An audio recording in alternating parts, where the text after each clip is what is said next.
제가 제일 좋아하는 10월이 다 가고 있습니다. 역시 좋아하고 사랑하는 것은 빨리 지나가는 것 같아요. 10월이 어느새 그냥 눈 깜짝할 사이에 지나가 버렸는데 오늘 마지막 날입니다. 또 오늘은 종교개혁주일이기도 합니다.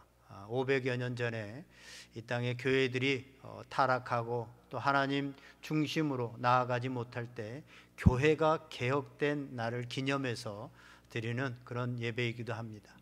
오늘 종교개혁주일을 맞이하여서 우리 교회가 또 새롭게 한 단계 도약하게 되어지고 하나님의 기쁨이 되어지고 여러분의 삶 가운데 그냥 습관화되어지고 화석화되어지고 형식화되어졌던 그런 신앙의 모습들이 있었다면 다시 한번 이 개혁주의를 맞이하여서 개혁되어지고 새롭게 되어지는 그런 은혜가 있기를 주님의 이름으로 간절히 축원드립니다. 예수님께서 이 땅에 오신 목적을 마가복음 1장 38절에는 이렇게 말씀합니다. 이르시되 우리가 다른 가까운 마을들로 가자. 거기서도 전도하리니 내가 이를 위하여 왔노라 라고 말합니다.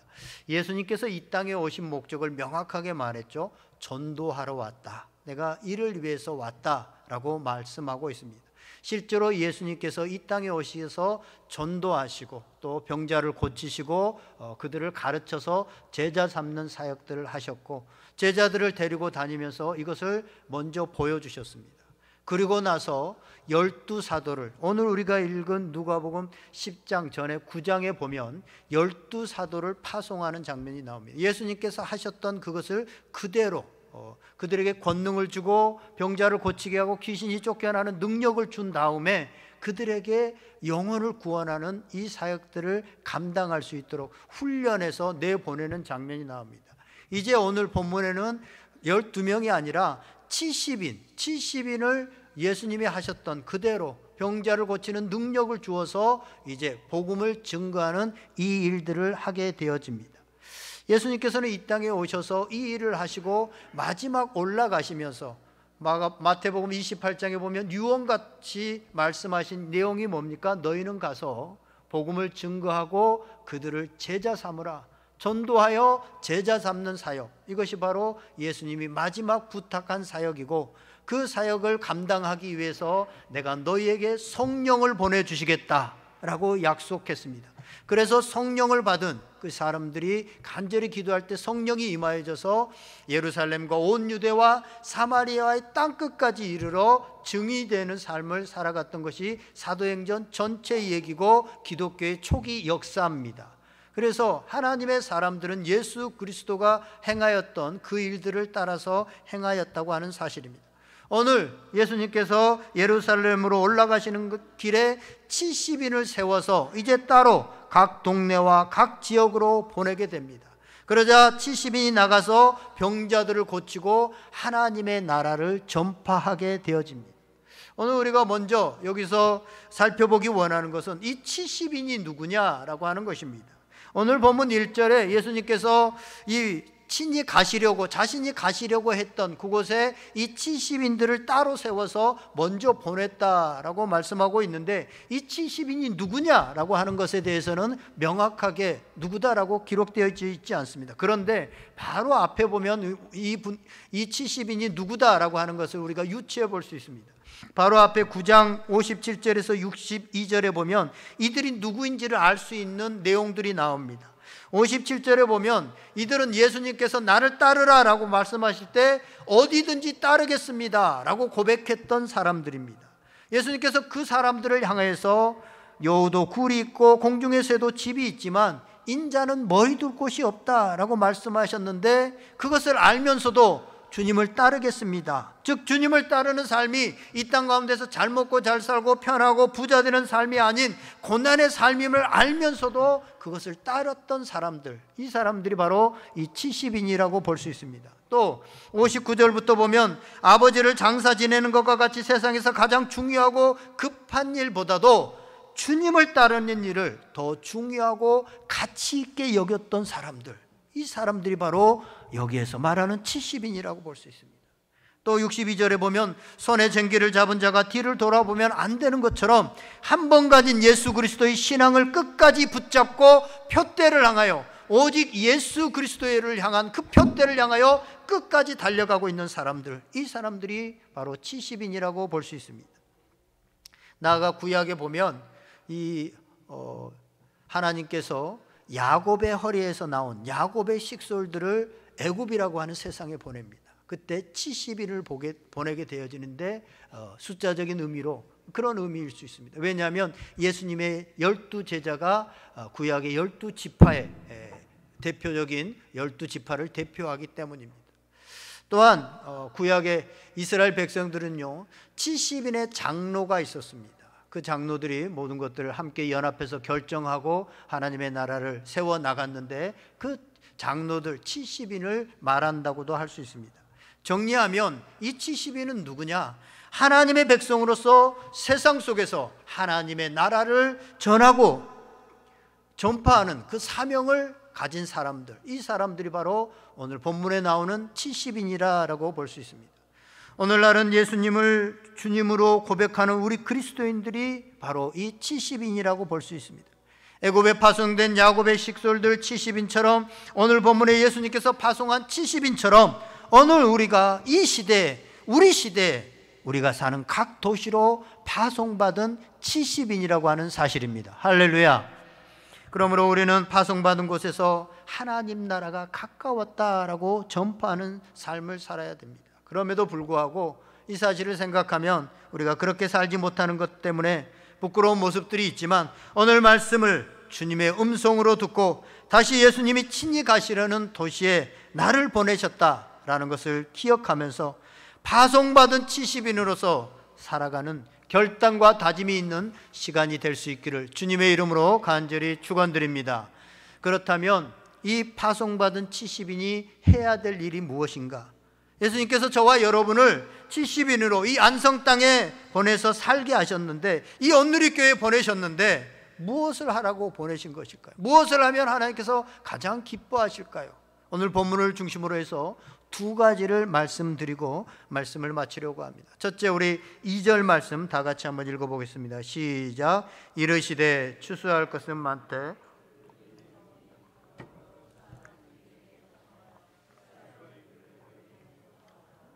아멘.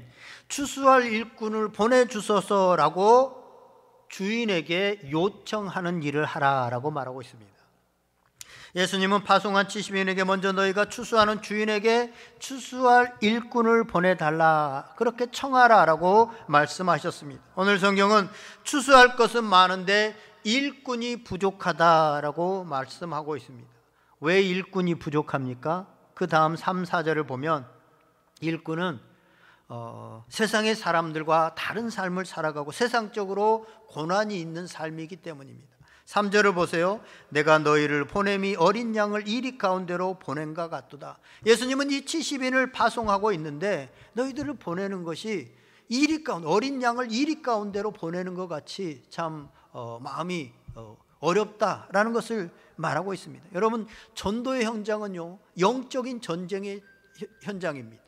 그렇기 때문에 마귀와의 영적 전쟁이 치열합니다. 마귀가 한 명이라도 자기가 가려는 그 지옥으로 영혼들을 데리고 가려고 하기 때문에 만약에 그 영혼이 예수 믿고 하나님의 자녀가 되어지면 그것은 어떻게든 방해하려고 합니다. 그러니까 이 삶이 힘들고 고난이 있습니다. 4절을 보세요. 파송받은 사람들은 전대나 배낭이나 신발을 가지지 말라고 합니다. 이것은 세상의 방식인 돈과 물질만을 추구하는 삶이 아니라 하나님의 방법으로 살아가고 하나님께서 공급해 주시는 것으로 살아가는 삶이 파송받은 70인의 삶이기 때문에 그렇게 살아가려고 하는 사람이 세상 가운데 많지 않다라고 하는 것입니다. 추수할 것은 많은데 추수할 일꾼이 적다는 것이죠. 제가 10여 년 전에 필리핀에서 1년여를 이렇게 보내게 되어졌는데 거기 가니까 10여 년 전에요, 거기 필리핀은 우리나라 70년대 80년대처럼 이렇게 전도를 하고 교회를 세우면 많은 사람들이 몰려옵니다. 그런데 그들에게 성경을 올바로 가르치고 교회를 세울 만한 일꾼들이 부족했습니다. 그런데요, 우리나라는 반대로 지금 사실은 일꾼이 남아돌고 있습니다. 신학을 한 목사님들도 많고 수십 년간 신앙생활을 한 장로님, 권사님, 집사님들이 많이 있습니다. 특별히 목사님, 장로님, 권사님 이런 직분자들은 오늘 본문에서 따로 세운 70인과 같은 파송받은 일꾼입니다. 그런데 할 일이 없습니다. 왜요? 지금 한국 교회는 일할 사람은 많은데, 실제로는 많은데 추수한 영혼들이 줄었기 때문입니다. 그 이유가 뭡니까? 일꾼들이 추수하지 않았기 때문이고 씨를 뿌리지 않았기 때문입니다. 복음의 씨를 뿌리면 반드시 싹이 나게 되어 있습니다. 추수할 영혼이 생기게 됩니다. 우리 한국 교회가 60년대 70년대만 하더라도 열심히 모여서 기도하고, 모이면 기도하고 흩어지면 전도하자, 이게 구호였잖아요. 그래서 모이면 기도하고 흩어지면 전도했습니다. 그러니까 60년대, 70년대, 80년대, 90년대까지 그 영혼들, 전도한 열매들이, 그 씨앗들이 열매를 맺어서 추수할 영혼들이 넘쳐났고, 또한 추수할 일꾼들이 많았고, 교회에는 그들을 가르치고 양육하기 위해서 제자 훈련을 하고 또 신학을 하고 많은 일꾼들이 필요했습니다. 그래서 세워졌습니다. 그런데 어느 순간부터요, 전도의 씨를 뿌리지도 않고 영혼을 수확하려고 하는 추수할 일꾼들이 사라지고 있습니다.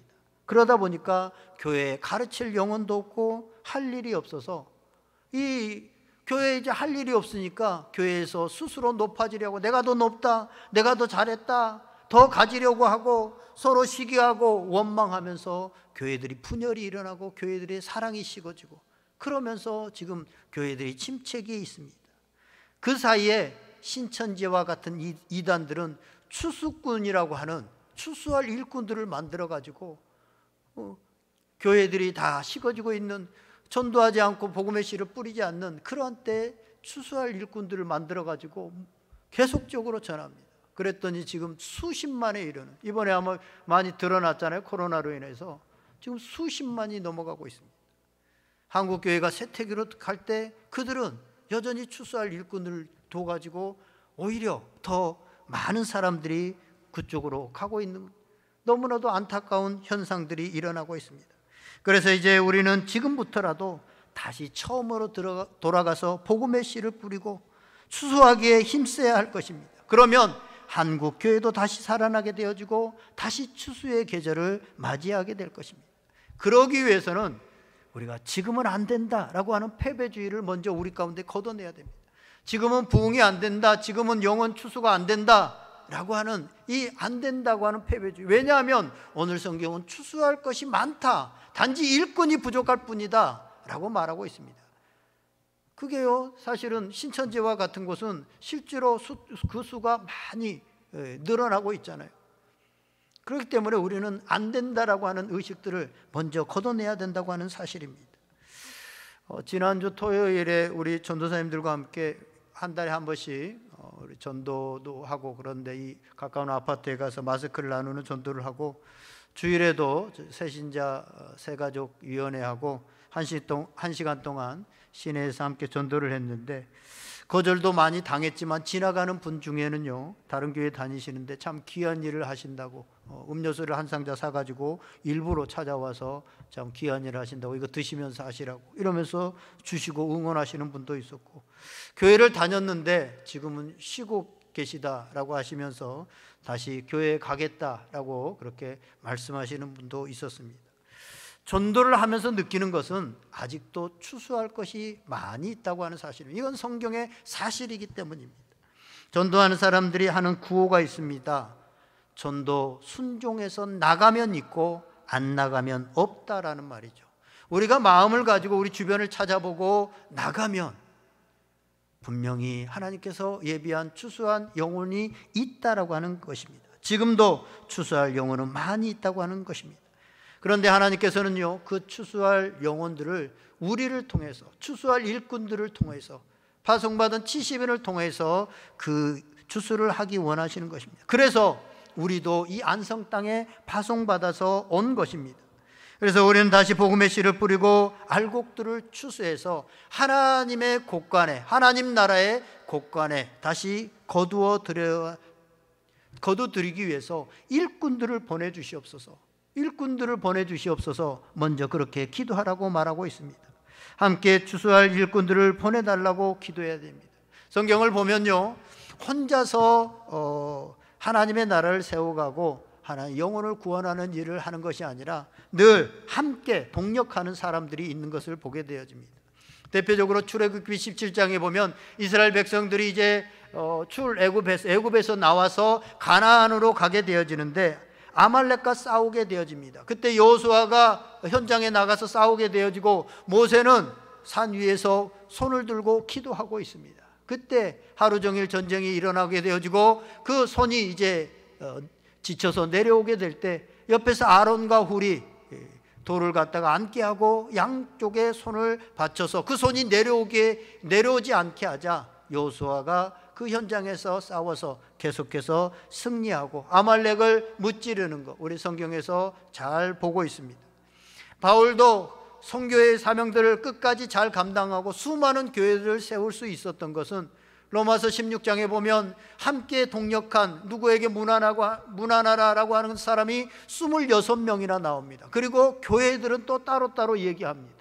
그 수많은 동력자들이 있었기 때문에, 함께하는 사람들이 있었기 때문에, 특별히 자기들의 목숨도 내놓을 수 있는 브리스가와 아굴라와 같은 그런 일꾼들이 많았기 때문에 수많은 영혼을 돌아오게 하고 교회를 세울 수 있었다고 하는 사실입니다.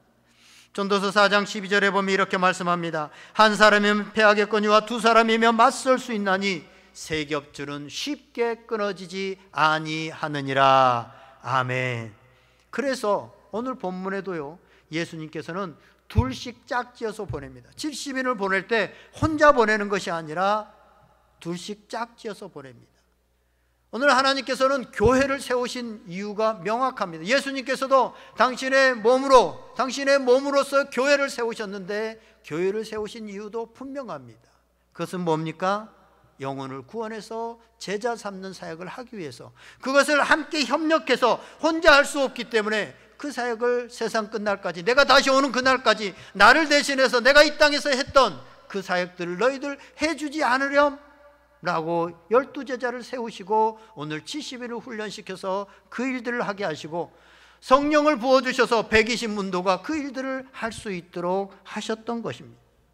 그래서 우리는 이번 추수감사절과 교회 창립 기념일, 교회가 세워진 이유를 다시 한번 생각하고 그동안 코로나로 인하여서 못 나온 분들과 주변에 오랫동안 교회를 떠나 있는 분들을 다시 초청해서 함께 예배 드리려고 합니다. 그런데 이것은요, 우리 혼자 하기에는 너무나도 벅차고 힘든 일입니다. 영적 싸움을 하기에 우리는 나약해져 있을지도 모릅니다. 그래서 오늘 성경에처럼 두 사람이 함께, 둘씩 짝지어서 또 동력자들이 함께 나아갈 때 우리가 힘을 얻고 승리할 수 있는데, 그래서 이번에는 우리가 구역별로 함께 할 수 있도록 사랑의 시장 바구니도 지난번에는 우리가 개인별로 이렇게 가지고 갔습니다만 구역별로 아까 우리 구역장님들 10시 반에 모여서 구역별로 나누어 드렸습니다. 영혼을 추수하는 것은 혼자 하기 힘들기 때문에 교회가 함께 그 영혼을 그 일들을 감당하고 또 구역이 연합해서 그 일들을 감당하라고 하나님께서 교회를 세우시고 또 구역을 세워주셨습니다. 사랑하는 여러분, 우리는 추수할 영혼이 많은 시대에 주님께 파송받은 70인입니다. 그런데 우리는 누구나 할 것 없이 연약해서 혼자 입으로는 씨를 뿌리고 영혼 추수하는 일을 감당할 수 없습니다. 그래서 우리는 내일부터 시작되는 특별 새벽 기도를 통해서 21일 동안 영혼을 추수할 수 있는 일꾼을 보내주시옵소서라고 기도할 것입니다. 나아가 내년도 교회를 세울 일꾼들을 보내주시옵소서라고 우리는 기도할 것입니다. 지금까지 우리 온누리 교회가 추수할 일꾼을 하나님께서 그때그때 세워주셔서 31년 동안 세워주시고 여기까지 올 수 있었습니다. 이제 우리가 일꾼이 되어서 우리에게 맡겨주신 구간을 달려야 됩니다. 그때그때 자기에게 맡겨준 구간들이 있었습니다. 이제는 역사의 뒤안길로 사라지고 또 고인이 되신 분들도 많이 있습니다. 우리가 달려갈 그 구간이 있습니다. 이제 우리에게 맡겨주신 그 구간을 달려가려고 합니다. 주님은 오늘 우리를 안상 땅에 파송하시고 추수할 것이 많다라고 말씀하십니다. 그래서 추수할 일꾼들이 더 많이 필요한 것입니다. 사랑하는 여러분, 우리 온누리 교회가 추수할 일꾼들이 많아지기를, 함께 기도할 수 있기를 주님의 이름으로 간절히 축원드립니다. 두 번째, 우리 파송받은 70인이 해야 될 일은 뭐냐? 9절 말씀 우리 다 같이 한번 읽어보겠습니다. 9절 시작. 거기 있는 병자들을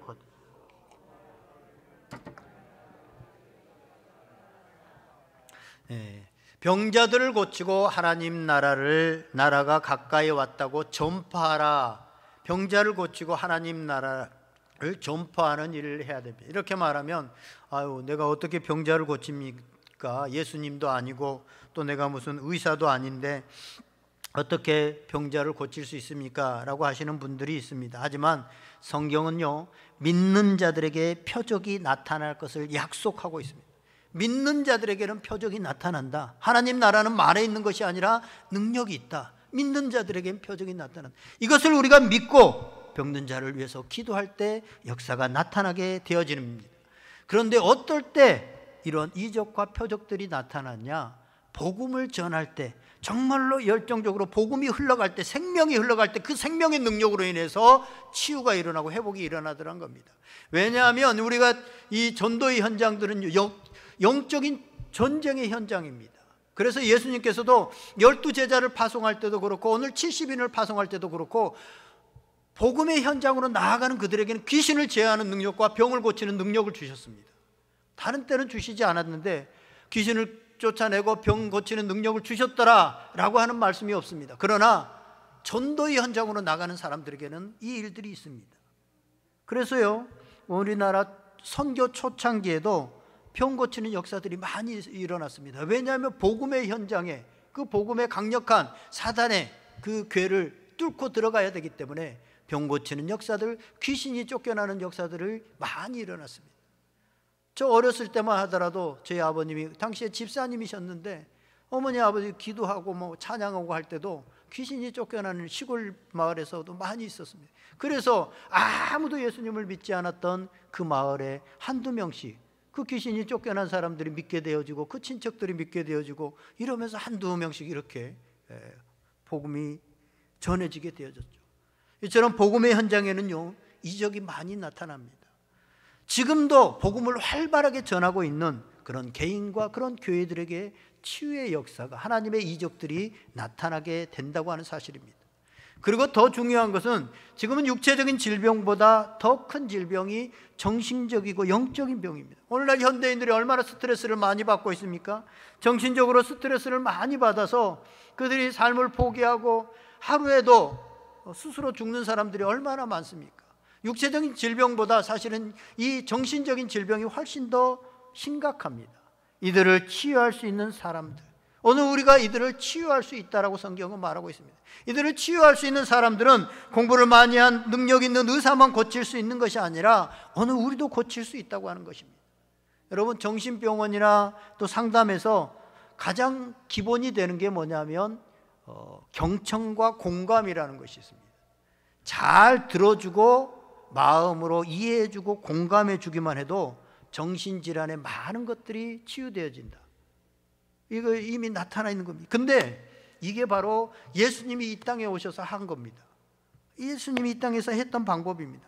예수님은 모두가 정죄하고 모두가 잘못됐다고 하는 사람들, 아무도 들어주지 않는 사람들, 그러면 그 사람은 삶을 포기하거든요. 아무도 만나주지 않고 죄인이라고 했던 세리, 마태, 삭개오, 현장에서 가늠하다 잡힌 여자, 창기들, 이런 사람들을 예수님은 찾아가서 그들의 얘기를 들어주고 함께 밥 먹고 그들을 위해서 기도해 주었습니다. 그러면 치유가 일어나고 그 가정이 구원을 얻게 되어지고 놀라운 역사들이 있게 되어졌다고 하는 사실입니다. 우리가 의사 면허가 없고 능력이 없어도 주변에 어려워하는 사람들, 힘들어하는 사람들, 그들의 얘기를 잘 들어주고 공감해주고 한번 밥 사주고 간절히 기도해 주면요, 거기서 그 사람이 회복되어지고 다시 일어나게 되어지고 삶을 살아가게 되어지고, 그것이 치유가 아니고 능력이 아니고 기적이 아니고 무엇이겠습니까? 이런 일들이 일어날 수 있다고 하는 것을 말씀하고 있습니다. 우리가 그들의 얘기를 들어주고 가서 공감해주고 밥 사주고 그냥 주님의 이름으로 기도할 때 하나님께서 그 마음을 만지셔서 치유하시고 회복시켜 주시고 다시 일어나게 하신다는 것입니다. 그럴 때 우리가 그렇게 마음이 열렸을 때 하나님 나라를 전하는 겁니다. 하나님 나라가 있다. 물론 노방에서 우리가 전도하는 것도 필요하지만 예수님은 찾아가서, 오늘도 집집마다 찾아가서 그들에게 평안을 빌어주라. 그가 안 받으면 너희가 복이 된 거다. 그 복이 너희들에게 올 것, 그 평안이 너희들에게 올 것이다. 그러니까 그거 두려워하지 말고 찾아가서 축복해주고 기도해주고 들어주고 하나님의 나라를 전해라. 그리고 안 받는다고 상처받지 말고 그냥 먼지를 털고 툭툭 털고 와라. 이거 영적 싸움이기 때문에 그렇다라고 우리에게 말씀해주고 있습니다. 우리가 얘기를 들어주고 공감해주고 그를 위해서 예수 이름으로 기도해주는 거 할 수 있잖아요. 근데 그것을 통해서 하나님께서 역사하시겠다는 거예요. 그것을 통해서 역사하시겠다는 겁니다. 여러분들 한번 해보시기 바랍니다. 믿음으로 해보시기 바랍니다. 오늘 파송을 받은 70인 정리하면 해야 될 두 가지가 뭡니까? 첫째는 추수할 일꾼을 보내달라고 기도하라는 것입니다. 우리는 이제 21일 동안 이것을 위해서 기도할 것입니다. 추수할 일꾼을 보내주시옵소서 라고 기도할 것입니다. 또한 병자를 고치고 하나님의 나라가 가까이 왔다고 전하라는 것입니다. 그러면서 우리는 전할 것입니다. 우리 주변에 정말 힘들어하고 삶을 포기하려고 하고 아무도 알아주지 않는 그 사람들에게 다가가서 복음을 전하고 그들을 위해 기도해주고 그들의 말을 들어주고 여유가 있다면 밥 한 끼 사주고 하는 일들을 할 때 하나님께서 기뻐하시고 그것이 교회를 세우신 목적이고 교회가 존재해야 되는 이유다라고 오늘 말하고 있습니다. 이제 말씀을 정리하려고 합니다. 오늘 주보 칼럼에 쓴 것처럼 교회는요 보통 목회자의 관점이나 열정에 따라서 그 교회의 모습이 결정되는 경우가 많이 있습니다. 예를 들어서 목사님이 선교의 열정이 막 많으면 막 선교하면서 봄에 필리핀 가고 가을에 어디 대만 가고 이러면서 선교의 중심적으로 그렇게 세워지게 되어지고, 또 제자 훈련의 소원을 가진 목사님이 계시면 계속 제자 훈련 이러고 은사 중심의 교회 가면 은사하면서 기도하면서 은사를 추구하게 됩니다. 그러나 교회가요 목사님의 관점으로 세워져서는 안 됩니다. 그렇다고 또 성도들이 원하고 하고 싶은 것들로 교회가 채워져서는 안 됩니다. 그러면 교회가 인간 중심의 교회가 될 가능성이 많습니다. 교회는 절대적으로 하나님이 원하시고 하나님의 관점에서 세워져야 된다고 하는 것입니다. 그런데 주님께서 이 땅 가운데 오셔서 하신 일, 그리고 마지막에 부탁하신 일, 그리고 그것을 본받은 제자들과 사도들이 한 일이 뭡니까? 결국은 영혼 구원하여 제자 삼는 사역을 했다라고 하는 사실입니다. 교회가 이 영혼 구원에 초점이 맞춰지지 않으면 아무리 좋은 의도로 시작할지라도 잘못된 열매를 거두게 되어집니다. 성경 공부가 중요하죠. 필요하죠. 그런데 영혼 구원에 그 성경 공부가 초점이 맞춰지지 않으면 그 성경 공부는 제자 훈련이 되는 것이 아니라 그냥 학자를 만들고 그냥 이론가를 만들 뿐입니다. 은사가 유익합니다. 그러나 영혼 구원에 그 은사가 맞춰지지 않으면 그것은 무당들이 하는 신비주의적인 뭔가 마술 같은 그런 신비주의적인 것이 되고 맙니다. 우리가 교회에 다양한 요구를 하고 필요를 채움받고자 합니다. 그래서 교회를 나옵니다. 그러나 영혼 구원에 초점이 맞춰지지 않을 때 교회는 점점 하나님의 필요보다는 사람의 필요를 채우는 인간적인 모임이 되어집니다. 그러면 거기에는 아무런 능력이 없게 되어지고, 인간적인 모임은 좋다가도 언제든지 거기에 냄새나고 썩고 서로 간의 관계에 어려움들을 겪을 수 있습니다. 우리 구역장님들이 참 많이 수고해서 이 코로나 2년 동안 그래도 구역을 세우기 위해서 참, 나는 구역장님들 보면 가끔 기도할 때 보면 제가 눈물이 나와요. 저는 목회자이기 때문에 또 이 사명자로 이렇게 하지만 우리 구역장님들 이 어려운 상황에 권면에도 잘 나오지도 않고 그럼에도 그 자리를 지키기 위해서 기도하며 몇 명이라도, 2명이라도 같이 교제하며 그 한 명 한 명 없는 식구들 위해서 기도하고 있는 모습들, 이렇게 지나가면서 한 번씩 교회 와서 인도하고 있는 모습들을 보면요 마음이 뜨거워지고 참 저런 분들이 있어서 참 감사하다 이런 생각들이 듭니다. 그런데 이 구역 모임도요 결국 영혼 구원에 초점이 맞춰지지 않으면 끝까지 갈 수 있는 동력이 없습니다. 처음에 그냥 모여서 이렇게 예배드리고 서로 알고 처음에는 좋지만 그게 이제 한 달, 2달, 1년, 2년 지나가다 보면 그냥 매너리즘, 늘 했던 대로 그냥 어쩔 수 없이 목사님이 하라니까, 그래서 그냥 그 모임 자체가 그냥 짐이 되고 부담이 되어집니다.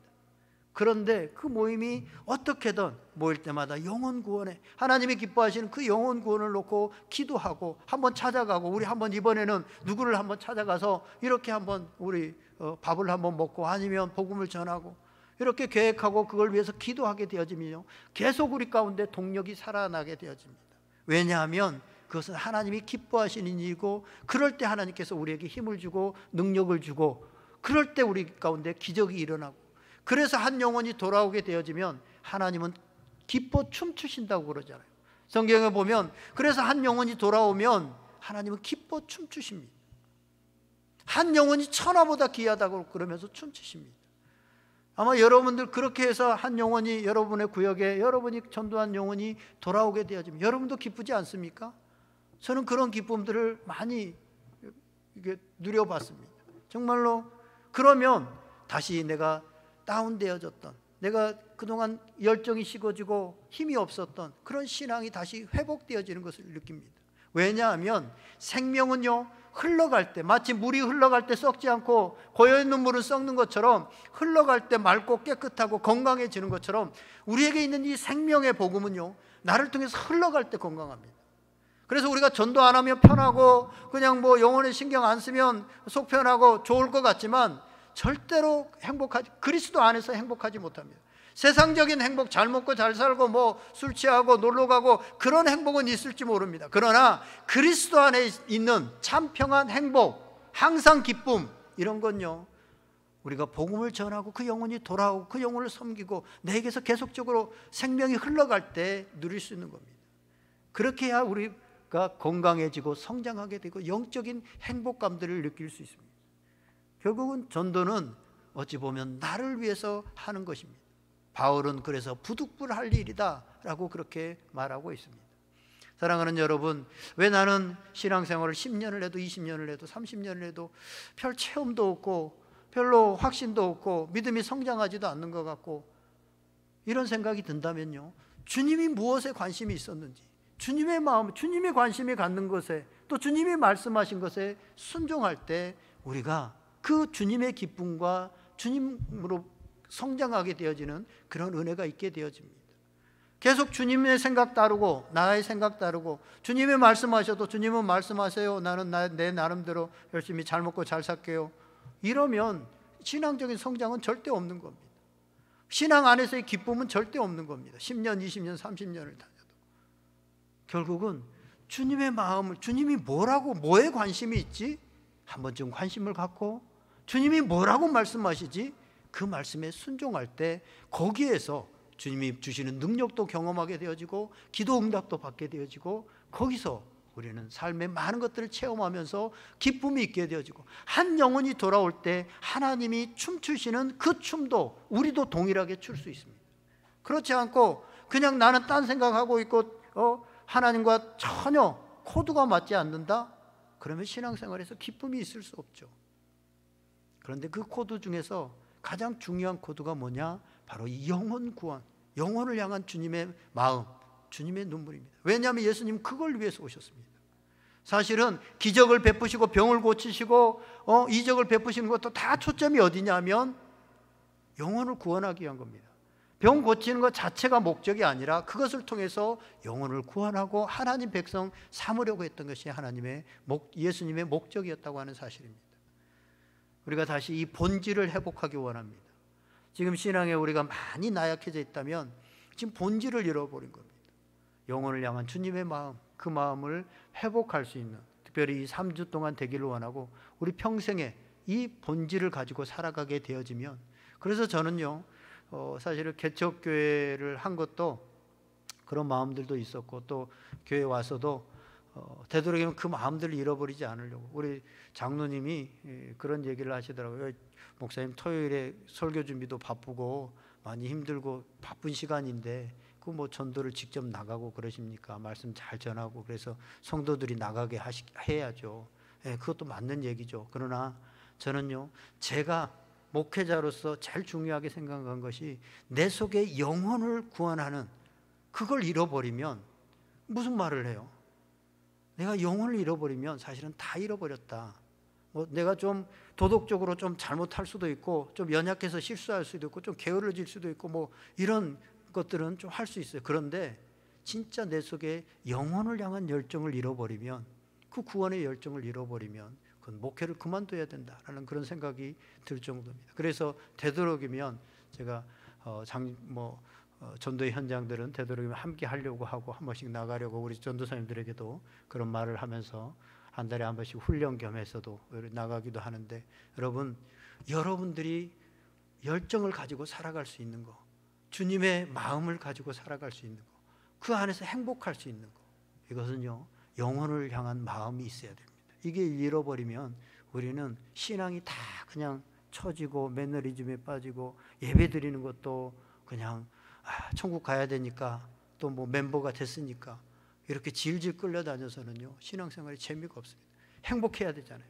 우리 행복해야 되잖아요. 행복할 수 있는 건 우리 속에 주님의 마음을 품는 겁니다. 주님의 마음을 품을 때 다시 생기가 돌아나고 다시 힘이 생겨날 것입니다. 이러한 은혜가 우리 여러분들과 우리 온 교회에 가득하게 되기를, 아무리 시대가 어렵다고 하지만 주님은 여전히 추수할 것이 많이 있다라고 말씀합니다. 우리 교회에 이러한 은혜가 다시 회복되어지기를 주님의 이름으로 간절히 축원드립니다. 오늘 말씀 생각하면서 우리 다 같이 한번 기도하겠습니다. 우리 다 같이 한번 기도하실 때, 하나님 우리에게 주님의 마음을 주시옵소서. 영혼을 구원하여 하나님 제자가 되어지는, 하나님의 백성이 되어지고 주님의 제자가 되어지는 이 거룩한 일이 오늘 우리 속에서 있게 하시고, 또한 우리 온누리 교회가 이 일을 위해서 서로 합력하게 하시고 기도하게 하시고, 하나님 필요한 일꾼을 보내주시옵소서. 우리 다 같이 한번 말씀 생각하면서 기도하겠습니다. 다 같이 기도하겠습니다.